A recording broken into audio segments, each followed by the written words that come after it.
الحمد للہ رب العالمین، الصلاۃ والسلام علی رسول النبی الکریم وعلی آلہ واصحابہ اجمعین۔ الحمد للہ الذی ہدانا لہذا وما كنا لنهتدی لولا ان ہدانا اللہ۔ رب اشرح لی صدری ویسر لی امری واحلل عقدۃ من لسانی یفقہوا قولی، آمین یا رب العالمین۔ کل میں نے آپ کو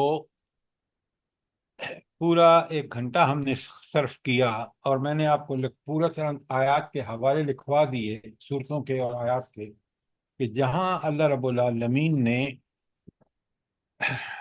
ان اہل کتاب کو، یہود و نصارہ کو تفصیل سے ایڈریس کیا ہے، اور میں نے آپ کو یہ بھی بتا دیا کہ کہاں کیا بیان ہوا ہے، اس کی سمری بھی لکھوا دی۔ تو آج ہم نے شروع کرنی ہے سورہ، اللہ آپ کا بھلا کرے، مریم۔ اچھا، سورت اب مریم سر۔ جی، سورہ مریم میں آپ نوٹ فرمائیں گے کہ ایک بہت بڑا جرم کیا تھا نصارہ نے، عیسائیوں نے۔ وہ جرم کیا تھا کہ انہوں نے حضرت عیسیٰ علیہ السلام کو اللہ کا بیٹا بنا دیا۔ ابن اللہ جب کہہ دیا اور اس کو عظیم کر لیا تو وہ شرک کی بدترین مثال تھی، شرک ذات کی، کہ اللہ کی ذات میں ان کو شریک کر دیا۔ اب آپ دیکھ رہے ہیں کہ قرآن مجید نے کمال کر دیا کہ اللہ رب العالمین نے سب سے بڑی بات جو بتائی کہ وہ یہ کہ دین اس وقت تک خالص ہے جب آپ اللہ تعالیٰ کی توحید، ایمان باللہ کو بالکل کسی آلائش، کسی شرک سے اس کو نام کریں۔ تو اب آپ دیکھ رہے ہیں کہ اسلام نے اس حوالے سے بڑا اصلاحی کام کیا، اور آپ نے کل ابھی آج سنیں گے کہ کس طرح شاہ حبشہ نجاشی نے اس بات کی تصدیق کی جو حضرت جعفر صادق نے یہ صورت پڑھ کے کی وہاں۔ تو میں اب آپ کے سامنے آیت بائی آیت اس کا ترجمہ کر رہا ہوں، بڑے غور سے سنیے۔ بسم اللہ الرحمن الرحیم۔ سب سے پہلے تو حروف مقطعات ہیں، اور وہ ہے کاف، ہا، یا، عین، صاد۔ اس سے شروع ہو رہی ہے پہلی آیت، یہ حروف مقطعات ہی ہیں۔ پھر فرمایا ذکر رحمت ربک عبدہ زکریا، ذکر ہے اس رحمت کا جو تیرے رب نے اپنے بندے زکریا علیہ السلام پر کی تھی۔ اب یہی مضمون حضرت، جہاں ذکر ہے حضرت یحییٰ اور حضرت زکریا کا، یہ زکریا باپ ہیں اور یحییٰ بیٹے ہیں، لکھ لیں۔ یہ سورہ آل عمران کی 23 تا 63 میں بھی ہے، سورہ آل عمران 23 تا 63۔ اور پھر جو اس آیت میں عیسائیوں کے بارے میں گمراہیوں کا ذکر آئے گا، اس کا ذکر بھی آل عمران کی 64 تا 101 میں ہے۔ آل عمران 64، 64 تا 101، 101۔ یہ وہاں آپ نے خود پڑھنا ہے، اور تاکہ آپ کو پوری طرح پتہ چل جائے کہ قرآن مجید میں جو ذکر ان انبیاء کا آیا ہے، جو عیسائیوں کی گمراہیوں کا ذکر آیا ہے، یہ سورہ آل عمران کا پہلا نصف بھی اسی کے بارے میں ہے۔ اور سورہ البقرہ کا پہلا نصف کس کے بارے میں ہے؟ جلدی بتائیں، کل میں نے بتایا آپ کو۔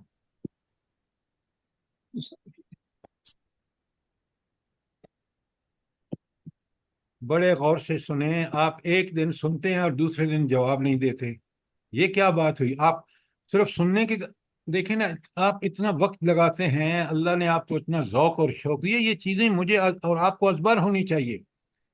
سورہ بقرہ کے پہلے 4 رکوع جو ہیں، آیت 40 تک، اس کے 41 آیت سے لے کر اور 100 آیت ہے تقریباً آیات، وہاں یہود کی گمراہیوں کا ذکر ہے۔ ان پوری 100 آیات میں البقرہ میں یہود پر اللہ تعالیٰ کے کیا انعامات ہوئے اور انہوں نے کس طرح نافرمانیاں اور سرکشیاں کی، یہ ذکر سورہ یہود کا ذکر آل البقرہ میں ہے، اور عیسائیوں نصارہ کی گمراہیوں کا ذکر جو ہے وہ سورہ آل عمران میں ہے۔ اور اسی طرح سورہ آل عمران کے بعد یہ پوری سورت مریم جو ہے، یہ حضرت مریم حضرت عیسیٰ علیہ السلام کی حقیقت کیا تھی اس کا بیان ہے، اور اس کے بعد عیسائیوں کی گمراہیوں کا بیان ہے۔ اور میں نے بالخصوص آپ کو لکھوا دی ہیں جو آل عمران کی آیات ہیں۔ کوئی سوال یہاں تک؟ اب میں نے آپ کے سامنے دوسری آیت پڑھی ہے، ذکر رحمت ربک عبدہ زکریہ۔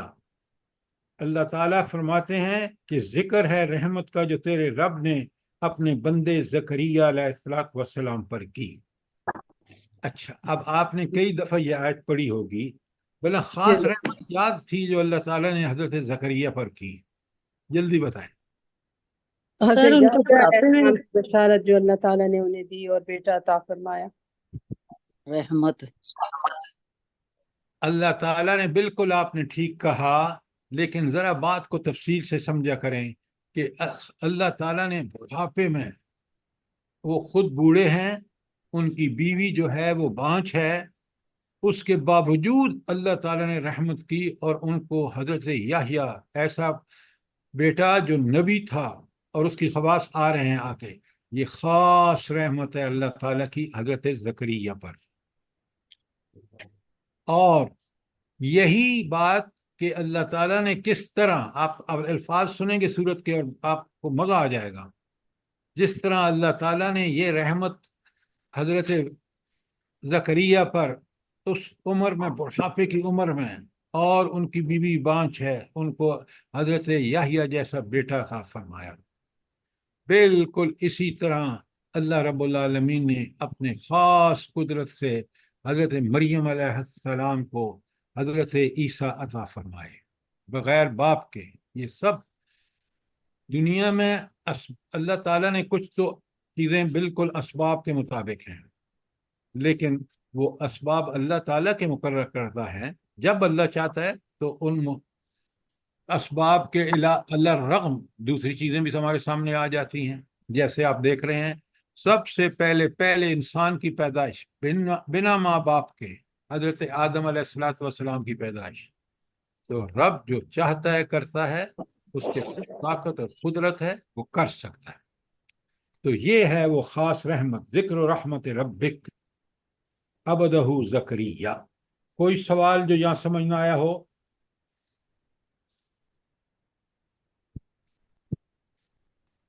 آپ دیکھیں یہاں کمال ہے قرآن کا، یہ سب چیزیں بھول بھلا دی تھیں یہود و نصارہ نے۔ اللہ رب العالمین نے قرآن میں اپنی خاص رحمت کے ان بھولی ہوئی چیزوں کو یاد کرایا، ان معجزوں کو، ان اللہ تعالیٰ نے ان اپنے خاص کرم جو اپنے انبیاء پہ کیے تھے، وہ ان کو ماننے والوں جو بھول چکے تھے اس کا بھی اللہ تعالیٰ نے کھول کھول کے بیان کیا۔ یہ تھی آیت نمبر 2۔ کوئی سوال ہو تو اب آگے چلتے ہیں آیت نمبر 3۔ آپ ذرا ان کی دعا سنیں، بڑھاپے میں نبی کس طرح دعا مانگتے ہیں، ہمارے لیے بہت بڑی رہنمائی ہے۔ اذ نادى ربہ، جب انہوں نے اپنے رب کو چپ کے پکارا، یعنی دعا مانگنے کا سٹائل کیا ہے؟ اللہ تو دلوں کے حال سے واقف ہے۔ زور زور سے دعائیں مانگنا سنت کے خلاف ہے۔ آپ اطمینان سے اللہ سے گزارشات پیش کریں۔ اور اذ نادى ربہ نداء خفیہ، تو جب انہوں نے چپ کے اللہ تعالیٰ سے دعا کی، اور اس میں وہ دعا ہر قسم کی ریا اور نمائش سے پاک تھی، تو انہوں نے اپنی بات اللہ تعالیٰ کے سامنے رکھی۔ یہ دعا مانگنے کا بہترین طریقہ جو ہے وہ ہمیں حضرت زکریا کی اس سے ملتا ہے۔ آپ دعا سنیں ذرا، اپنی حالت کس طرح رب کے سامنے بیان کر رہے ہیں۔ قال حضرت زکریا نے کہا رب انی وہن العزم، میرے اے اللہ میں بہت بوڑھا ہو چکا ہوں، میری ہڈیاں بڑھاپے کے سبب کمزور ہو گئی ہیں، واشتعل راس شیبا، اور میرا سر شعلے مارنے لگا ہے، اتنا سفید بال ہو گئے ہیں، بڑھاپا اس قدر طاری ہو گیا ہے کہ میرا سر جو ہے وہ سفید بالوں کی سفیدی سے شعلے مارنے لگ گیا ہے۔ وَلَمْ أَكُنْ بِدُعَائِكَ رَبِّ شَقِيًّا، اور بڑھاپے کی اس عمر میں اللہ تعالیٰ سے دعا کرتے ہیں اور دعا ان کے دل کی گہرائیوں سے نکلتی ہے، وہ کہتے ہیں کہ اے میرے رب، میں کبھی بھی آپ سے دعا مانگ کر نامراد نہیں ہوا۔ یہ انبیاء کی دیکھیں، ہم بھی دعا مانگتے وقت بالکل اللہ تعالیٰ سے یہ یقین رکھنا چاہیے کہ وہ ضرور ہماری دعا قبول کرے گا۔ اگر وہ قبول نہیں ہوتی تو اس میں اللہ تعالیٰ کی حکمت ہے اور ہمارے لیے بہتری ہے، یاد رکھیں۔ تو آپ نے دیکھا کہ حضرت زکریہ کس پیارے انداز میں دعا مانگ رہے ہیں آیت نمبر 4 میں۔ کوئی سوال؟ آیت نمبر 5، بسم اللہ الرحمن الرحیم، فرماتے ہیں وَإِنِّي خِفْتُ الْمَوَالِي مِنْ وَرَائِي، مجھے اپنے پیچھے اپنے بھائی بندوں کی برائیوں کا خوف ہے۔ کیا مطلب ہے؟ کہ وہ جس طرح دین پر عمل کرنا چاہیے، آپ کو پتہ ہے وہ گمراہ ہو چکے تھے اور ان کی گمراہی اس حد تک بڑھ چکی تھی کہ یہ آپ نے ڈال دی ہیں، ان کی گمراہی اس حد تک بڑھ چکی تھی کہ وہ اب دینی خدمت جو ان کے ذمے تھی، کیونکہ وہ انبیاء کی نسلوں میں سے تھے اور دینی امامت ان کے پاس تھی، تو وہ اس کا حق ادا نہیں کر رہے تھے، اسی کا ڈر ہے ان کو، اور اس لیے کہتے ہیں کہ وَإِنِّي خِفْتُ الْمَوَالِي، میں اپنے بھائی بندوں کی برائیوں سے ڈرتا ہوں، من ورائی، اپنے پیچھے، کہ اگر میں مر گیا تو یہ تو دین کی جو دیکھ بھال ہمارے ذمے ہے اور خاص کر ان کے قبیلے کے ذمے ہے، اس میں کوئی ان کو نظر نہیں آتا تھا، تو کس طرح اپنے رب سے گڑ گڑا کر دعا کرتے ہیں۔ اور پھر کہتے ہیں وَكَانَتِ امْرَأَتِي عَاقِرًا، اور میری اہلیہ جو ہے وہ تو بیچاری بانجھ ہے، اور اللہ سے کہتے ہیں فَهَبْ لِي مِن لَّدُنْكَ وَلِيًّا، تو اپنے فضل خاص سے مجھے ایک وارث عطا فرما۔ پوری صورتحال اپنے رب کے سامنے رکھ کے اس کے بعد دعا مانگ رہے ہیں۔ تو ان کو ڈر ہی پتہ کیا ہے؟ ان کو ڈر یہ ہے کہ بنی اسرائیل کی رہنمائی اور قیادت کے لیے کوئی موزوں ترین بندہ ان کو نظر نہیں آ رہا، اس کے لیے وہ اپنے رب سے دعائیں مانگتے ہیں کہ اللہ ایسا انسان، میں تو بوڑھا ہو گیا ہوں، میری بیوی بانجھ ہے، اور یہ مسئلہ بہت بڑا ہے کہ ہم جو ہے اے اللہ ہمیں ایک ایسا انسان بھیج جو اس دین کی کما حقہ حفاظت کر سکے۔ میں نے آل عمران کا حوالہ دیا ہے آپ کو، اور وہاں آیت 38 میں حضرت زکریا کہتے ہیں مجھے ذریۃ طیبہ، پاکیزہ اولاد عطا فرما۔ سبحان اللہ وبحمدہ، سبحان اللہ العظیم۔ ہم گڑ گڑا کے دعائیں مانگتے ہیں، لیکن کبھی ہم نے اللہ تعالیٰ سے جو بے اولاد ہیں اللہ ہم سب کو اولاد دے، لیکن اولاد دے تو پاکیزہ، اولاد دے تو نیک۔ بری اولاد جہنم میں خود بھی جائے گی، اور اگر والدین نے اس کی تربیت ٹھیک نہ کی تو والدین بھی جہنم میں جائیں گے۔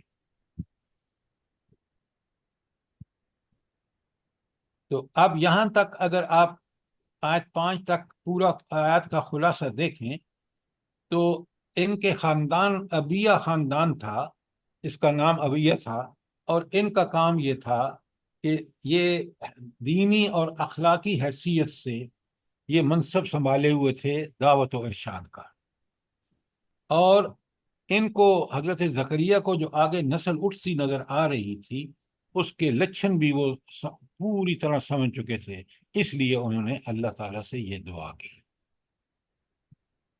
کوئی سوال آیت نمبر 5 تک؟ اب آیت نمبر 6 میں اللہ تعالیٰ فرماتے ہیں یارثنی، یارثنی و یرث من آل یعقوب، اے اللہ میرا جو بھی وارث ہو اور آل یعقوب کا بھی وارث پائے، وجعلہ رب رضیہ، اور اے میرے پروردگار اس کو ایک پسندیدہ انسان بنانا۔ اچھا، یہ آل یعقوب کا ذکر کیوں کرتے ہیں بھلا؟ جلدی بتائیں، اگر یہ آپ نے سمجھا نہیں تو آیت پوری سمجھ نہیں آئے گی۔ سر ان کی نسل چلی آ رہی ہے، یہ حضرت یعقوب کی نسل ہے۔ سر حضرت یعقوب سے ہی جو ہے نا یہ 12 قبیلے تھے جو آگے بڑھتے بڑھتے یہ جو ایکسیلنٹ، یہ ہے جواب، ایکسیلنٹ، کہ حضرت یعقوب بیٹے ہیں حضرت اسحاق کے، حضرت اسحاق بیٹے ہیں حضرت ابراہیم علیہ السلام کے، اور یہ پورا جو یہودی نسل ہے جو بعد میں بگڑ کے یہود بن گئے، حضرت ابراہیم توحید کے سرخیل تھے، اسی طرح حضرت اسحاق اور حضرت یعقوب باپ بیٹا دونوں، اور وہ دینی زمامت ان کے ذمے تھی، لیکن جب یہ بگڑے بعد میں تو یہ یہودی بن گئے بجائے مسلمان بننے کے، جو حالانکہ یہ اوریجنلی مسلمان تھے۔ اللہ تعالیٰ خود فرماتے ہیں قرآن میں وَسَمَّاكُمُ الْمُسْلِمِينَ، اس نے تمہارا نام مسلمان رکھا ہے۔ آج ہم بھی اپنے آپ کو صرف مسلمان سمجھیں۔ مسلمان کون ہے؟ جو اللہ اور اس کے رسول کا تابع فرمان ہے۔ لہذا حضرت یعقوب کیونکہ اس کے بانی مبانی ہیں، تو اس لیے حضرت زکریا کہتے ہیں کہ وہ جو سلسلہ ہمارا چلا حضرت یعقوب سے، اس کو قائم اور دائم رکھنے کے لیے اے اللہ مجھے کوئی بندہ نظر نہیں آتا میرے بعد، آپ مجھے کوئی ایسی اولاد عطا فرما جو ان ساری صفات کی حامل ہو۔ جیسے آپ دیکھ رہے ہیں یہاں کہا کہ وہ جعلہ رب رضیہ، اور اے اللہ اس کو ایک پسندیدہ انسان بنا دینا۔ تو یہ دعائیں جو ہیں یہ ہمارے لیے بھی، کہ جو لوگ بے اولاد ہیں وہ جب بھی دعا مانگیں تو اللہ سے دعا کریں کہ اللہ ہمیں نیک اولاد عطا فرما۔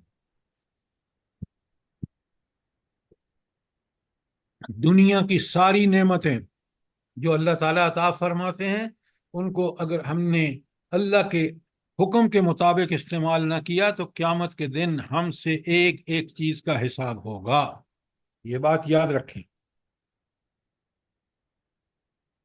تو انہوں نے سب سے بڑی بات کہ وہ کہتے ہیں کہ یہ حضرت یعقوب جن بھلائیوں کو، وہ بھی نبی تھے، آپ ان کو بھی وہ ساری بھلائیاں عطا فرمائیں۔ آپ ذرا سنیں، جب اس سچے دل سے قبولیت کا یقین رکھتے ہوئے انہوں نے دعا کی حضرت زکریا نے، تو آیت نمبر 7 بڑے غور سے سنیں۔ اللہ تعالیٰ فرماتے ہیں یا زکریا، اللہ اکبر، کیا اعزاز ہے کہ اللہ خود فرماتے ہیں اے زکریا ان نبشرک بغلام اسمہ یحییٰ۔ تو اللہ تعالیٰ نے جواب دیا اے زکریا ہم تجھے ایک لڑکے کی بشارت دیتے ہیں، لم نجعل لہ من قبل سمیہ، جس کا نام یحییٰ ہوگا پیچھے، اور ہم نے اس نام کا کوئی آدمی اس سے پہلے پیدا نہیں کیا۔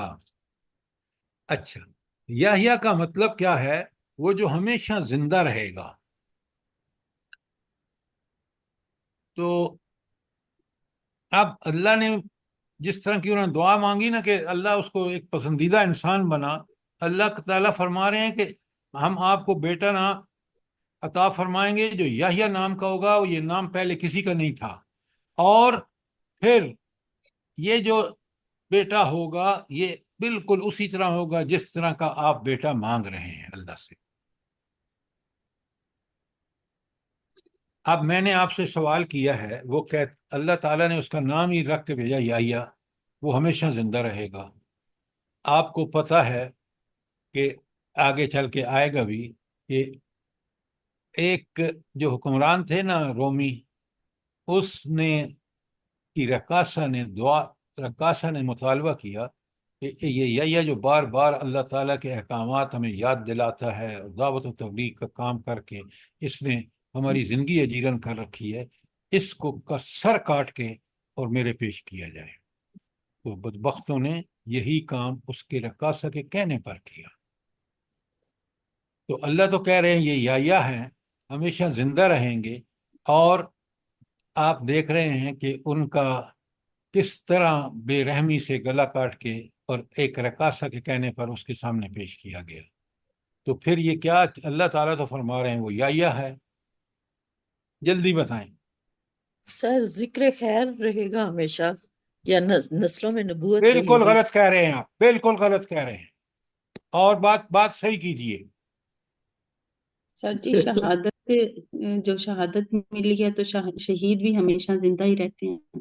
شاباش شاباش، یہ ہوئی نا بات۔ دلیل لائیں قرآن سے، لکھیں قرآن کی سورہ آل عمران کی 154 میں اللہ فرماتے ہیں، سورہ آل عمران آیت 154 ساری، فلا تقولوا لمن يقتل في سبيل الله اموات، ان لوگوں کو مت مردہ کہو جو اللہ کے راستے میں شہید ہوئے، بل احیاء، وہ زندہ ہیں، ولکن لا تشکرون، تمہیں شعور نہیں ہے کہ ان کی زندگی کیسی ہے۔ ساری یہ بقرہ کی 154 ہے، بقرہ کی 154، آل عمران نہیں۔ اس لیے وہ زندہ ہیں کہ وہ ان کو اس رقاصہ نے جب یہ شہید کرایا تو وہ اصل میں اللہ کے دین کی فی سبیل اللہ جو کام کر رہے اس کی وجہ سے شہادت ہوئی، وہ زندہ ہے، اس لیے یا نام رکھا۔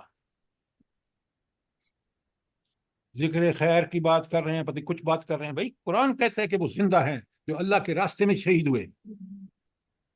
قرآن پڑھیں تو ذرا غور سے پڑھا کریں۔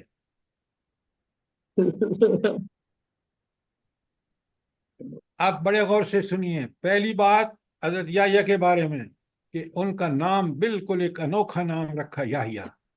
دوسرا کہ ان کی شخصیت کے بڑے امتیازی اوصاف اور خصوصیات تھیں، اور وہ بے نظیر شخصیت تھی۔ اور تیسری بات، وہ ان کی شہادت اللہ کے راستے میں ہوئی، اس لیے وہ زندہ ہے۔ اور ایک اور بات جو ان کی خاص، کیونکہ اللہ سے جیسے دعا مانگی تھی کہ وہ کمال درجے کا ضبط نفس تھا، حصوراً کا لفظ آیا ان کے لیے کہ جو اپنے نفس پر بالکل قابو رکھتا، اس کا نفس کبھی بھی جذبات میں آ کے بے قابو نہ ہوتا ہو۔ تو بڑی خصوصیات تھیں اللہ تعالیٰ کے اس نبی میں، اور جن کا ذکر اللہ تعالیٰ نے کہا کیا۔ اور آخری بات کہ ان کی زندگی انتہائی سادہ تھی، اور ان پر ایک ہی دھن سوار تھی، وہ کیا تھی کہ لوگ اللہ تعالیٰ کی طرف رجوع کریں، اور اس کے لیے وہ صبح شام دعوت کا کام کرتے۔ یہ ساری خوشخبریاں جب اللہ تعالیٰ نے دین حضرت زکریا کو کہ آپ دعا قبول ہو گئی، بیٹا ہوگا، اب آپ سن چکے ہیں کہ انہوں نے پہلے اللہ سے کہا کہ میں تو بوڑھا پسٹ ہو گیا ہوں، بیوی 5 ہے، لیکن پھر بھی میں آپ سے دعا کرتا ہوں، اور میں کبھی آپ سے دعا مانگ کر مایوس نہیں ہوا۔ عجیب۔ تو اب آپ دیکھیں کہ اب جب اللہ کی طرف سے خوشخبری آئی تو نبی انسان ہوتا ہے نا۔ ذرا آیت نمبر 8 کو غور سے سنیں۔ قال حضرت زکریا نے کہا، رب انا یکون لی غلاما وقد کانت امراتی عاقر، پروردگار میرے ہاں بیٹا کیسے پیدا ہوگا جبکہ میری بیوی بانجھ ہے۔ وقد بلغت من الکبر عتیہ، میں بوڑھا ہو چکا ہوں، سوکھ کر بوڑھا ہو چکا ہوں، تو میرے ہاں بیٹا کیسے پیدا ہوگا۔ یہ ہے جو ذرائع اور وسائل اور اسباب ہیں، وہ تو یہ بتاتے ہیں کہ میرا بیٹا نہیں ہو سکتا۔ تو اللہ نے خوشخبری دے دی، تو اس پہ انہوں نے حیرت سے کہا۔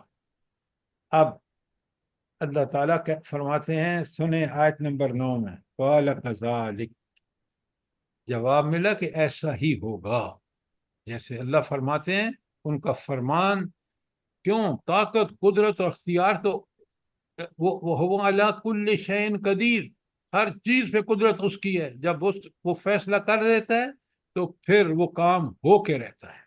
لہذا اللہ تعالیٰ فرماتے ہیں قال ربک هو علی ہین، اور رب فرماتا ہے کہ یہ تو میرے لیے ایک ذرا سی بات ہے، بہت آسان بات ہے.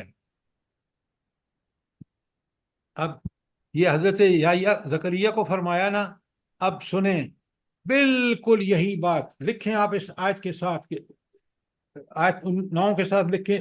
آیت 19 میں یہی بات اللہ تعالیٰ نے حضرت مریم کو فرمائی.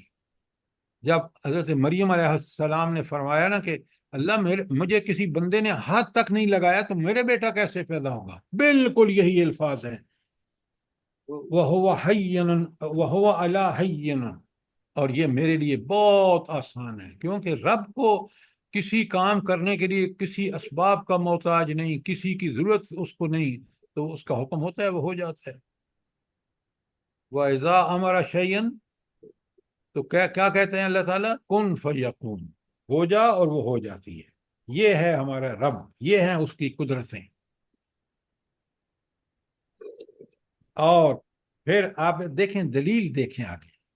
حضرت زکریا سے اللہ تعالیٰ فرماتے ہیں وَقَدْ خَلَقْتُكَ، میں نے تجھے پیدا کیا، من قبل لم تک شیئا، جب کہ تو کوئی چیز نہ تھا، تیرا نام و نشان نہیں تھا.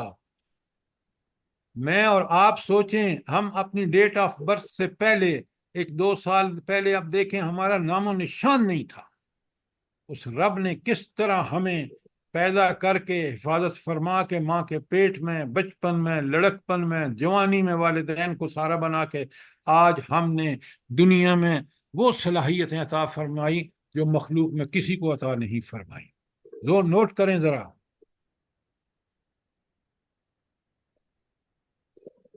پھر اس بات کو بھی دیکھیں کہ ہم کتنے ناشکرے ہیں. میں پھر ترجمہ کر دیتا ہوں آیت 9 کا. اب اللہ تعالیٰ فرما رہے ہیں قال کذالک، اللہ تعالیٰ نے فرمایا کہ بالکل ایسا ہی ہوگا جو میں نے اوپر بتایا نا کہ اس طرح آپ کا بیٹا ہوگا، نیک ہوگا، وغیرہ وغیرہ. قال ربک هو علی ہین، اللہ تعالیٰ فرماتے ہیں کہ یہ میرے لیے یہ بہت آسان ہے. وقد خلقتک، تو دیکھتا نہیں ہے، وقد خلقتک، میں نے تجھے پیدا کیا، من قبل، اس سے پہلے، وَلَمْ تَكُنْ شَيْئًا، تو کوئی قابل ذکر چیز تھا ہی نہیں. سبحان اللہ وبحمدہ، سبحان اللہ العظیم. آپ دیکھ رہے ہیں رب کے دلائل کتنے زبردست ہیں. کوئی سوال آیت نمبر 9 تک؟ شاباش. موقع ہے سوال کر لیں، ورنہ میں سوال کروں گا پھر.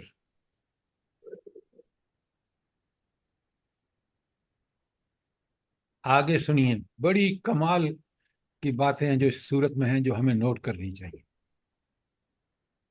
اب آیت نمبر 10 میں حضرت زکریا جو ہیں وہ ذرا یقینی بات پر یقین کرنے کے لیے کہتے ہیں اللہ قال رب اجعل لی آیہ، تو حضرت زکریا نے کہا پروردگار میرے لیے کوئی نشانی مقرر فرما دیجیے تاکہ وہ ایسی نشانی ہو کہ مجھے یقین آ جائے. قال آیتک اللہ تکلم الناس ثلاثۃ لیال سویہ، فرمایا تیرے لیے نشانی یہ ہے کہ تو لگاتار 3 دن لوگوں سے بات نہ کر سکے گا. پوری 3 راتیں آپ بالکل ٹھیک ٹھاک ہوں گے لیکن آپ بات نہیں کر سکیں گے. یہ اللہ کی طرف سے نشانی دی گئی. اچھا، سوین یہ لفظ آیا نا کہ تو صحت مند ہوگا لیکن اس کے باوجود تم 3 دن 3 راتیں بات نہیں کر سکو گے. اچھا، تو یہ رب نے بھی نشانی بھی دے دی. آپ دیکھیں کتنے رب کے چہیتے ہیں کہ رب العالمین جو چیز وہ مانگتے ہیں وہ بدرجہ اولا ان کو عطا فرماتے ہیں. آیت نمبر 10 کے بارے میں کوئی سوال؟ اب آیت نمبر 11 پہ آئیے. فخرج علی قومہ من المحراب، وہ محراب سے نکل کر اپنی قوم کے سامنے آئے. یہاں محراب وہ ہماری مسجدوں کے محراب نہیں ہیں، بلکہ وہ کمرے تھے بیت المقدس میں، جو مسجد اقصی میں، کہ جہاں یہ لوگ عبادت کرتے تھے اللہ کی. فَأَوْحَى إِلَيْهِمْ، تو اللہ تعالیٰ فرماتے ہیں ہم نے اس کی طرف وحی کی، ان سبحوا بکرتم و عشیہ، کہ صبح شام اپنے رب کی تسبیح بیان کرو. تسبیح بیان کرو کا مطلب کیا تھا بھلا؟ جلدی بتائیں. سر عبادت کرتے ہیں کرو. اطاعت میں روز، جی اطاعت میں رہو اپنے رب کی. دیکھیں، اس کی روح کو سمجھیں. قرآن میں یہ لفظ تسبیح کا 28واں پارہ دیکھیں، سبح بحمد ربک بار بار آیا ہے. اور تسبیح کا ذکر الہی میں تسبیح یہ ہے کہ اللہ تعالیٰ کی بے عیبی بیان کرنا. ہم جب کہتے ہیں سبحان اللہ، یہ تسبیح ہے، اور اس کا مطلب یہ ہے کہ اللہ تعالیٰ ہر قسم کی کمزوری، خامی، گناہ سے پاک ہے. وہ ایسی ہستی ہے کہ الحمدللہ تمام بھلائیوں کا سرچشمہ وہ ہے، اس میں کوئی کمزوری نہیں ہے. یہ اعلان تسبیح ہے. اور یہ کہ ساری خوبیوں کا سرچشمہ وہ ہے، سارے شکر کرنے کے لائق وہ ہے، یہ اس کی حمد ہے. تو تسبیح پوری صحیح جب ہوتی ہے جب پہلے ہم اس کی بے عیبی بیان کر کے پھر اب ہم کہیں کہ وہ ہستی ایسی ہے کہ ہر تعریف اسی کو کے لائق ہے. تو پھر ہم نے مکمل تسبیح یا تحمید کر دی. جب تک ہم یہ ساری تسبیحات جو پڑھتے ہیں، آپ ہر نماز میں 33 مرتبہ سبحان اللہ، 33 مرتبہ الحمدللہ، 34 بار اللہ اکبر پڑھتے ہیں. یہ تسبیحات جب آپ اور میں سمجھ کے پڑھیں گے، دل و دماغ حاضر ناظر رکھ کے پڑھیں گے، یقین مانیں ہمیں اللہ تعالیٰ کی قدرتوں، اس کی عظمتوں، اس کی بے عیبیوں کا بھرپور احساس ہوگا.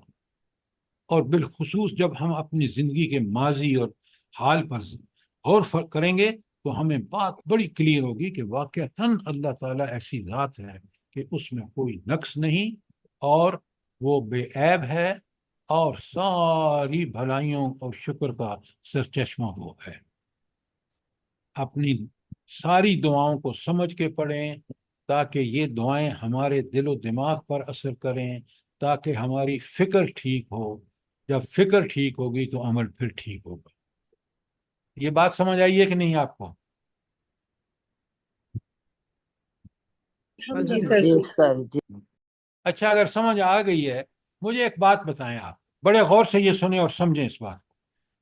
انسان پر جب خواہشات غلبہ پا لیتی ہیں اور وہ کسی اللہ کی نافرمانی کا کرنے کو وہ تل جاتا ہے، تو کون سی چیز ہے جو اس کو روکتی ہے کہ یہ برائی نہ کرے؟ کون سی چیز؟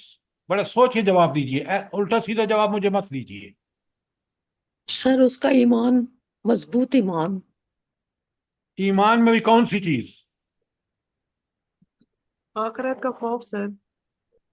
سر اللہ تعالیٰ کے سامنے جواب دہی کا خوف، کہ اللہ کو میں نے جواب دینا ہے، اور غلط کام ہے تو مجھے گناہوں سے بچنے کا واحد ذریعہ کہ آپ ہر برائی سے بچیں، وہ دو چیزیں آپ کو بتاتی ہیں کہ میں اللہ حاکم ہے، میں اس کے حکم کے خلاف نہ کروں.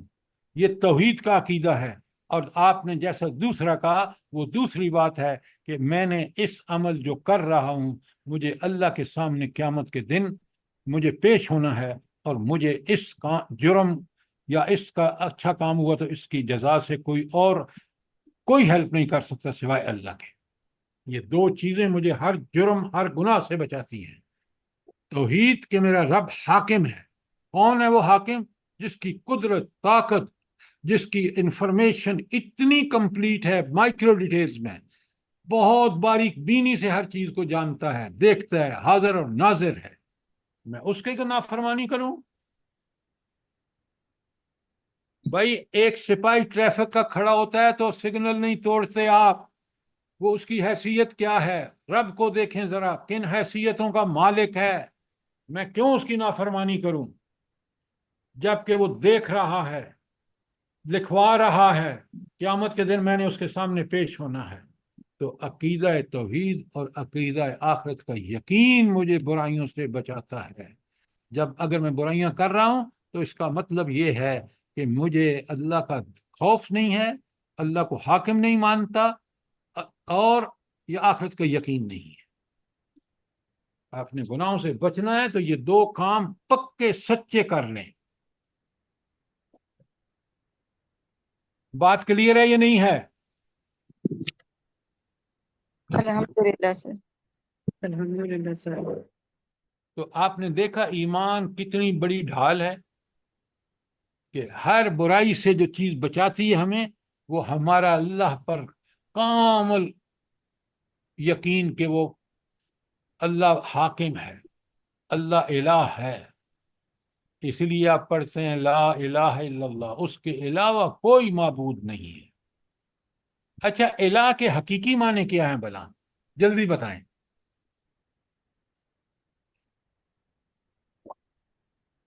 الہ کس کو کہتے ہیں؟ جلدی بتائیں۔ سر وہ سر جس کا جی ڈاکٹر صاحب آپ کو ہر ضرورت پوری کرنے والا سر، اتنی خصوصیات جس میں ہو۔ یہ بات جو آپ نے فرمائی ہے بات ٹھیک ہے، طاقت، قدرت، علم، حکمت، اختیار اس کے پاس ہے، اس لیے وہ الہ ہے کہ ہم جو دعائیں مانگتے ہیں وہ ایک ہستی ہے جو پوری کر سکتی ہے۔ تو ہر بڑی سے بڑی طاقت کا سرچشمہ وہ ہستی ہے، اس لیے وہ الہ ہے۔ یہ بات سمجھیں، الہ ہم اس لیے مانتے ہیں، اس کی عبادت اس لیے کرتے ہیں، اس کی اطاعت اور فرمانبرداری عبادت اس لیے کرتے ہیں کہ وہ ہر طاقت اس کے پاس ہے، ہماری دعائیں وہ سنتا ہے، قبول وہ کرتا ہے، کائنات کا پورا نظام وہ چلا رہا ہے۔ تو اس لیے یہ چیزیں جب تک میرے ذہن، دل و دماغ میں پختہ ہوتی ہیں تلاوت آیات سے اور دعاؤں سے، جب میں دعائیں مانگتا ہوں اس کے، تو میں ربنا آتنا فی الدنیا حسنہ، تو آپ اس کا مطلب یہ ہے کہ آپ کو یقین ہونا چاہیے کہ میرے کوئی حسنہ دینے کے لیے کسی کے پاس کوئی طاقت نہیں سوائے اللہ کے۔ ربنا آتنا فی الدنیا حسنہ وفی الآخرۃ حسنہ، ایک ایک دعا دیکھیں آپ، اللہ اکبر، اللہ اکبر، یہ دعائیں کاش میں اور آپ سمجھ کے، تو آپ دیکھیں کہ ہر دعا مانگنے کے بعد ہمارا ایمان تازہ اور بڑھے۔ آپ جب وہ دعا اللہ سے دعا کرتے ہیں نا، آپ آج 10 میں دیکھا قال رب اجعل لی آیا، اے میرے پروردگار مجھے کوئی نشانی دکھاؤ، عطا فرماؤ۔ قال آیتک اللہ تکلم الناس ثلاثۃ لیال سویہ، کہ تو 3 زندہ ٹھیک ٹھاک ہوگا، سلامت ہوگا، لیکن 3 دن بات نہیں کر سکے گا۔ اللہ تعالیٰ اس کی زبان کو چلنے نہیں دیں گے، ان کا حکم ہو گیا زبان پر۔ اب یہ نشانی سن کے وہ فخرج علی قومہ من المحراب، تو وہ نکلتے ہیں اپنے محراب جہاں کمرہ عبادت سے، فَأَوْحَى إِلَيْهِمْ، تو ہم نے اس کی طرف وحی کی، اشارہ کیا، ان سبحوا بکرۃ وعشیہ، کہ تم صبح اور شام اللہ کی تسبیح بیان کرو کہ اس نے کتنا بڑا کرم کیا ہے کہ اس بڑھاپے میں بیوی بانچ ہے اور آپ کو یا جیسی اولاد عطا فرمائی۔ تو یہ تسبیح جو ہے یہ عظیم عبادت ہے اللہ کی، اور اس کو صبح اور شام کرنا یہ بہت پسندیدہ عمل ہے اللہ کا، اور صرف نام کی مالا نہیں جپنا بلکہ زندگی کے ہر معاملے میں یہ یاد رکھنا کہ اس کا حکم کیا ہے اور اس کے مطابق عمل کرنا۔ یہ ہے تسبیح.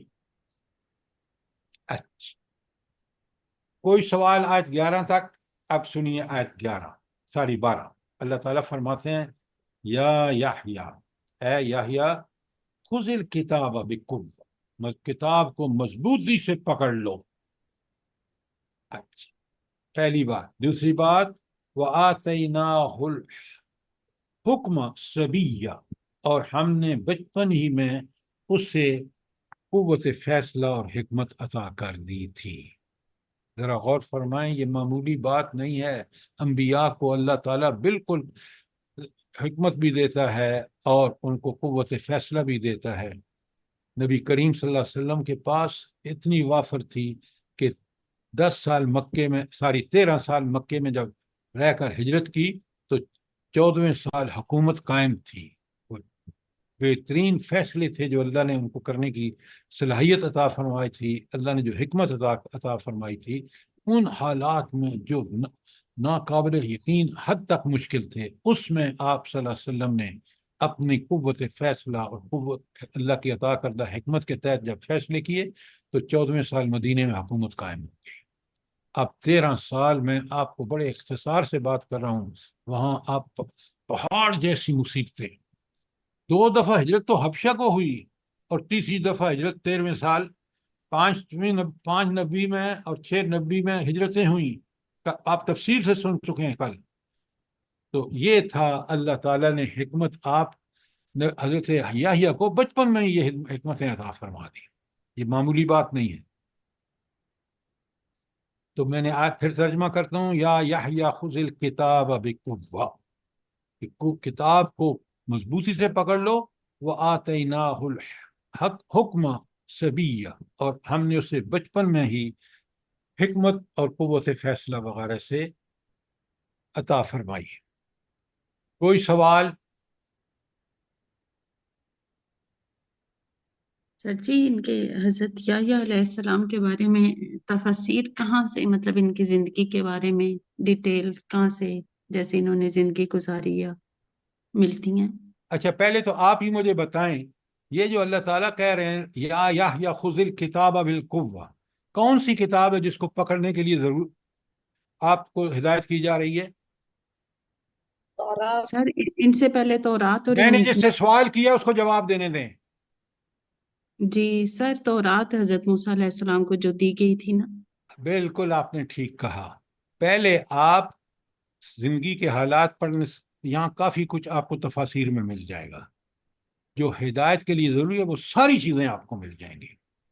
جی نبی کس طرح کے تھے اسی آگے آیات میں دیکھیں گے. آپ ذرا قرآن پر غور تو کیا کریں. آپ ہمیں عادت ہے کہ یہ کتاب وہ کتاب پڑھ لو.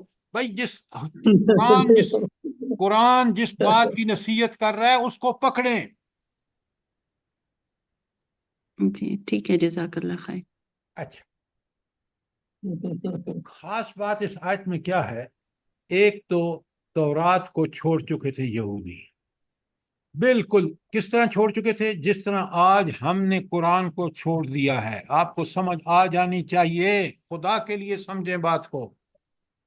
یہ اس وقت حالت زار یہودیوں کا ہے، آج ہماری بھی حالت بالکل قرآن جو مکمل ضابطہ حیات ہے، جو روئے زمین پر اللہ تعالیٰ کی سب سے بڑی نعمت ہے، اس لیے کہ یہ دنیا اور آخرت دونوں میں انسانوں کو اور قوموں کو وہ کچھ عطا فرماتی ہے جو کوئی اور چیز عطا کر ہی نہیں سکتی.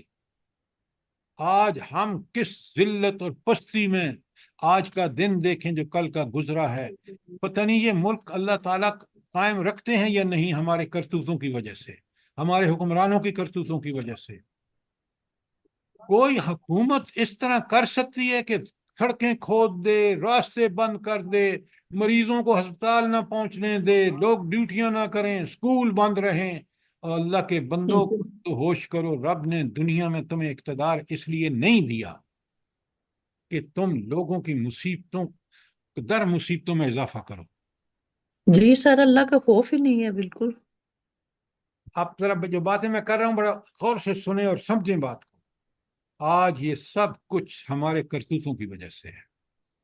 اس وقت بنی اسرائیل کی یہی حالت تھی، اور اللہ تعالیٰ نے اس نبی یا کو بھیجا، اور کس طرح آپ دیکھیں دردمندی سے کام کرتے ہیں کہ وہ رقاصہ، وہ ناچ کرنے والی عورت کہتی ہے پہلے اس کا سر تو کاٹ کے لاؤ، کیونکہ اس نے دنیا کا نصیحتیں کر کر کے لوگوں کو بار بار اس بات پر آمادہ کر رہا ہے۔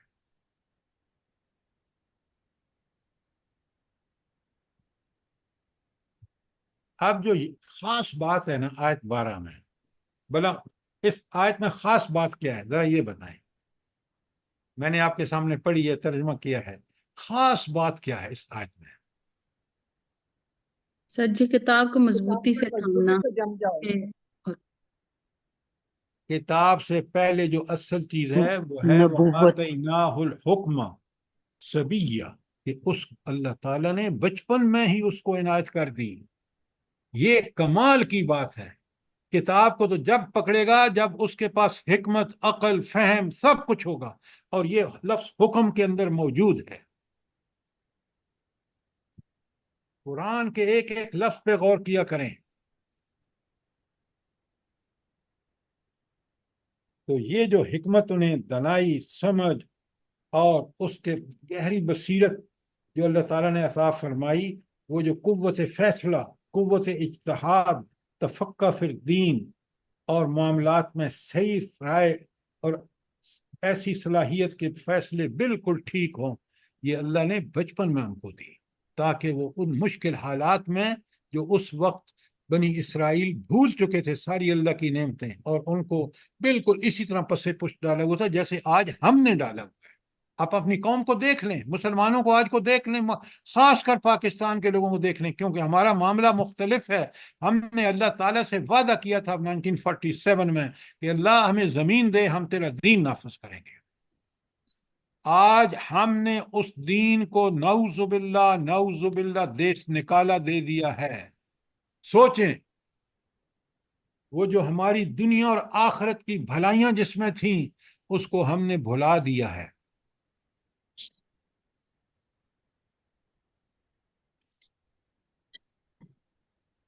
پھر دیکھیں کیا زبردست دعا کرتے ہیں۔ آیت نمبر 13 میں دیکھیں اللہ تعالیٰ سے دعا کرتے ہیں وَحَنَانًا مِن لَدُنَّا وَزَكَاةً، اور اپنی طرف سے اس کو نرم دلی اور پاکیزگی عطا فرما، وَكَانَ تَقِيًّا، اور وہ بڑا پرہیزگار انسان ہو۔ تو یہاں زکوٰۃ کا سے مراد پاکیزگی اور طہارت کے ہیں، اور اس سے مراد ظاہر اور باطن دونوں کی طہارت ہے۔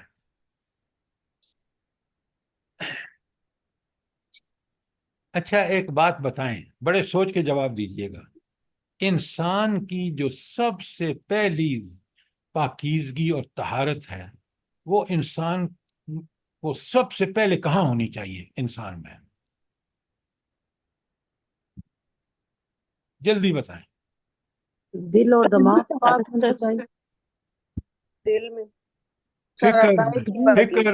فکر میں سوچ میں، وہاں سے بات شروع ہوتی ہے۔ تو پہلی پاکیزگی اور طہارت باطنی کا مطلب ہے کہ آپ کی سوچ و فکر پاکیزہ ہو۔ سوچیں سمجھیں تاکہ ہم اس پہلے اپنی، تو یہ سوچ و فکر کب پاکیزہ ہوگی انسان کی؟ جلدی بتائیں۔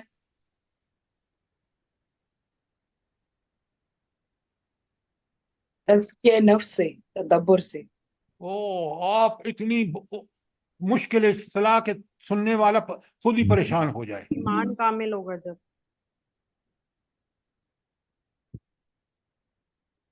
تلاوت آیات سے سر۔ آپ کی سوچ اور فکر پاکیزہ ہوگی قرآن کے فہم سے، تلاوت قرآن سے۔ تلاوت کا مطلب ہے پڑھ کے، سمجھ کے، غور و فکر کر کے اس سے صحیح نتیجہ اخذ کرنے کے بعد انسان کی سوچ و فکر پاکیزہ ہوتی ہے۔ جب سوچ و فکر پاکیزہ ہوتی ہے تو اس کے بعد عمل کا موقع آتا ہے، تو عمل بھی سوچ و فکر کیونکہ پاک ہوتی ہے، اس کے تحت عمل کرتا ہے انسان، تو اس کا عمل بھی پاکیزہ ہو جاتا ہے۔ پوری طرح سمجھیں بات تاکہ ہم اپنی اصلاح کر سکیں، ادھر ادھر کی مت ہانکا کریں۔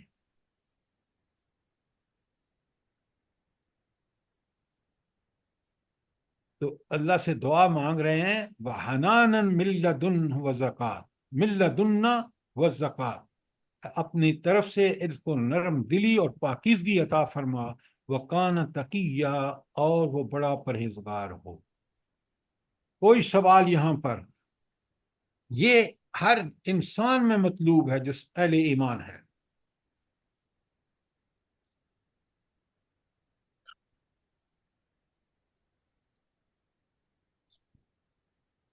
اچھا، اب کوئی سوال نہیں ہے تو پھر میرے سوال کا جواب دیں۔ یہ جو لفظ حنانن آیا ہے آیت 13 میں، وہ حنانن من لدنہ والزکات، یہ حنانن کیا چیز ہے؟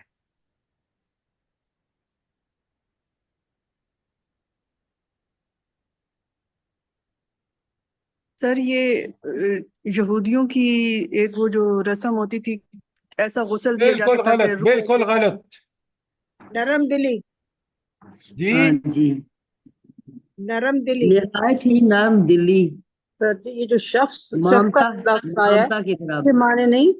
ایک منٹ، یہ مامتا کس نے کہا ہے؟ میں نے کہا ہے بالکل، سر۔ اس کا قریب ترین لفظ حنانن کا مطلب ہے مامتا، ماں جیسی شفقت اور محبت۔ آپ مجھے بتائیں کتنی آپ کو شفقت اور محبت ہے اپنی اولاد سے؟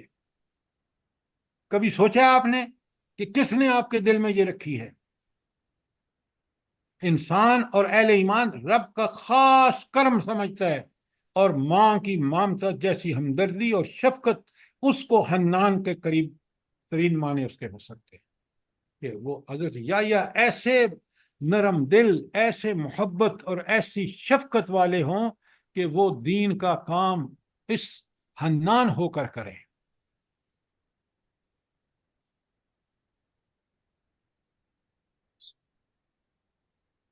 کوئی سوال، کوئی چیز کلیئر نہ ہوئی ہو؟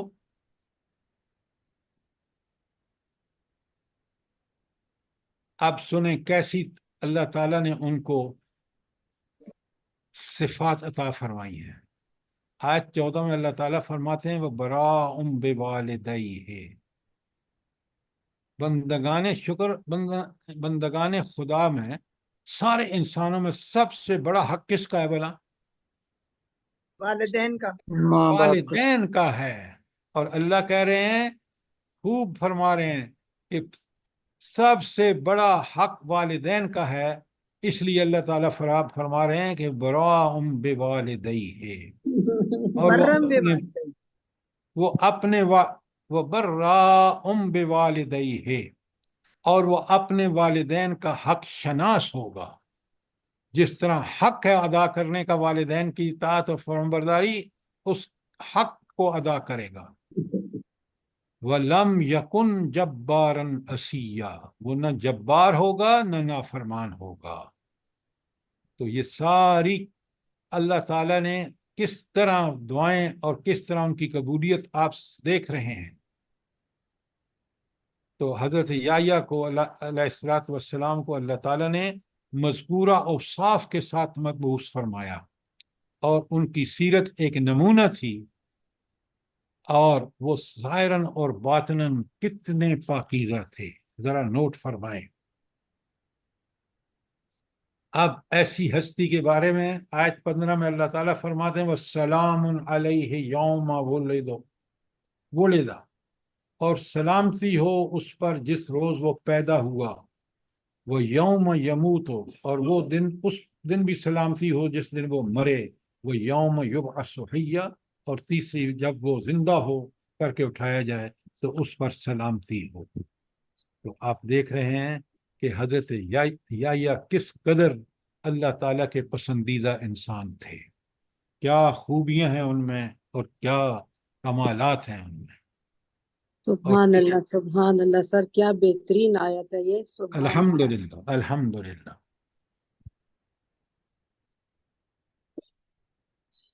اب ایک اور چیز بڑی نوٹ فرمائیں، یہ ان کے پیدائش کے بعد حضرت عیسیٰ کی پیدائش ہوئی ہے، اور تقریباً 6 مہینے کا فرق ہے ان میں، اور حضرت عیسیٰ کی والدہ اور حضرت یحییٰ کی والدہ آپس میں رشتہ دار بھی ہیں، تو یہ ان کا تعلق ہے کس سے؟ حضرت یحییٰ سے۔ اس کے بعد اگلی آیت جو ہے وہ حضرت مریم سے شروع ہوتی ہے، اور پھر حضرت، جس طرح یہاں واقعہ بیان ہوا ہے حضرت یحییٰ کی پیدائش کا، کہ اللہ تعالیٰ نے پوری تفصیلات ہمارے سامنے رکھ دی ہیں، اصل میں تو یہ تمہید ہے، یہ ابتدا ہے۔ آگے جو واقعہ حیران کن جس میں شرک میں مبتلا ہو گئے نصارہ، وہ ہے حضرت عیسیٰ کی پیدائش۔ یہ کل میں شروع کروں گا آیت 16 سے، جہاں حضرت مریم کا ذکر شروع ہو گیا ہے۔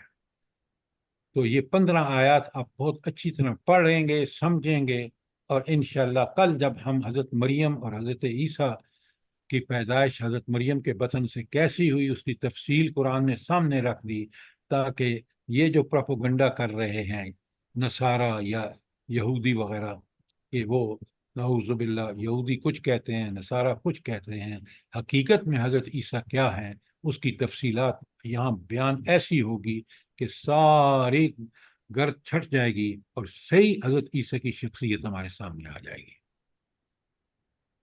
کوئی سوال یہاں تک؟ کوئی چیز سر کلیئر؟ یہ لفظ جو ہے زکوٰۃ، اس کو ذرا ایکسپلین کریں یہاں پہ۔ دیکھیں، اب یہ زکوٰۃ وہ ٹیکنیکل زکوٰۃ نہیں ہے جو ہمارے مال پر ہوتی ہے۔ وہ زکوٰۃ جس کو آپ ذکر کر رہے ہیں وہ انفاق فی سبیل اللہ کی ایک وہ ضروری ہے۔ انفاق فی سبیل اللہ کا مطلب ہے کہ آپ کو اللہ کے راستے میں خرچ کرنا ہے۔ زکوٰۃ یہ ضروری ہے کہ 1 سال کے بعد جو مال آپ کے پاس بچا ہوا ہے اس میں سے 2.5% آپ نے دینا ہے۔ اب آپ کے اور میرے ذہن میں وہی زکوٰۃ کا مفہوم ہے۔ یہاں زکوٰۃ اصل پاکیزگی ہے۔ جب وہ مال ہم ادا کرتے ہیں تو وہ مال پاکیزہ ہو جاتا ہے، اس لیے اس کو زکوٰۃ کہتے ہیں۔ تو یہاں جو حضرت یحییٰ کے بارے میں زکوٰۃ کا ذکر آ رہا ہے وہ ہے پاکیزگی، اور وہ پاکیزگی ظاہری بھی کہ ہر عمل پاکیزہ ہو، اور باطنی بھی کہ سوچ و فکر بھی پاکیزہ ہو۔ اب ڈاکٹر صاحب بات سمجھ آئی ہے؟ جی سر، جزاک اللہ خیر۔ آپ سوال تو کیا کریں، مجھے حسرت رہتی ہے کہ آپ سوال کریں، میں آپ کو کھول کے جواب دوں۔